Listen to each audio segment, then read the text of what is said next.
जैसे जैसे लोकसभा का चुनाव नजदीक आ रहा है वैसे वैसे एनडीए में दबाव बढ़ती जा रहा है। सीटों की बंटवारा के लेकर एनडीए में भी बिहार में घमासान मचने वाली है, क्योंकि तमाम पार्टियां ने अलग अलग जो भी एनडीए अलायंस में है अपनी अपनी सीटें की दावेदारी पेश कर दी है। भाजपा अब कैसे सुलझाती है और इन सब सीटों को कैसे कैसे डिवाइड करती है, देखा जाए। रामविलास पासवान की जो पार्टी है, जो अभी चिराग पासवान राष्ट्रीय अध्यक्ष हैं, उनका डिमांड है कि 4 से 5 सीट मुझे चाहिए। बीजेपी कैसे इन लोगों से कॉम्प्रोमाइज करती है, कैसे कैसे सीट को डिवाइड करती है, ये आने वाले वक्त में पता चलेगा। लेकिन अभी ही एनडीए में घमासान मचने वाली है, क्योंकि सीट का बंटवारा का दबाव अब दिखने लगा है। तमाम जो भी एनडीए के सहयोगी दल है वो अपनी अपनी सीटें की दावेदारी पेश कर दी है।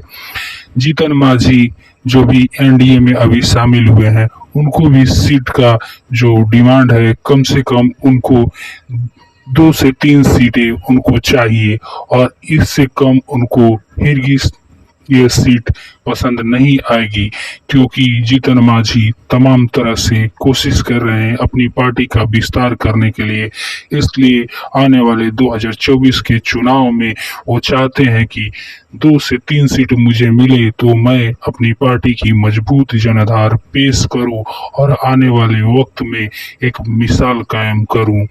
आगे जो भी पार्टियां है, कुशवाहा जी की पार्टी जो उपेंद्र कुशवाहा, वो अपनी सीट की दावेदारी ठोक दिए हैं और उनको कम से कम 3 से 4 सीटें चाहिए। इससे कम कोई भी ये जो भी है वो पसंद नहीं करना चाहते हैं, क्योंकि पहले भी एनडीए अलायंस में थे।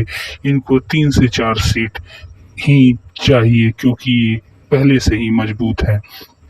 आगे मुकेश सहनी भी अपनी पैतरा बदल रहे हैं और बीजेपी से जो भी इनको वायु श्रेणी की सुरक्षा मिली है और तमाम तरह से अभी झुकाव बीजेपी की तरफ ही दिख रही है, इनको कम से कम 2 से 3 सीट चाहिए। इससे कम पसंद नहीं करेंगे, क्योंकि ये भी जो है निषाद समाज का एक उभरता हुआ नेता है और उनको 2 से 3 सीट से कम नहीं चाहिए।